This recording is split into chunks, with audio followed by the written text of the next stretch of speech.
দেখো বন্ধুরা, আজকে বৃহস্পতিবার দুপুরের মেনু নিয়ে এসেছি। এই যে মেনুতে কি কি আছে: উচ্ছে আলু ভাজা, আর এই যে ঢ্যাঁড়স ভাজা, আর আলু সেদ্ধ, ওটা যে খাবে মেখে নেবে। আর হয়েছে এই যে টমেটো দিয়ে ডাল, একদম ঘন ঘন করে, এই যে টমেটো দিয়ে মুসুর ডাল, এটা আমার খুব প্রিয়। আর এই যে লেবু কাটা আছে।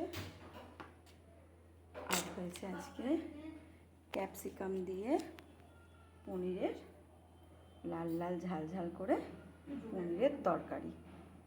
এই যে ক্যাপসিকাম দিয়ে আলু দিয়ে লাল লাল ঝাল ঝাল করে পনিরের তরকারি। আর ভাতটা হচ্ছে, গরম গরম ভাত হচ্ছে। গ্যাসের মধ্যেই বসানো ভাতটা। ভাত হয়ে গেছে। চলো বন্ধুরা, আমরাও খেয়ে নিই আর তোমরাও খেয়ে নাও।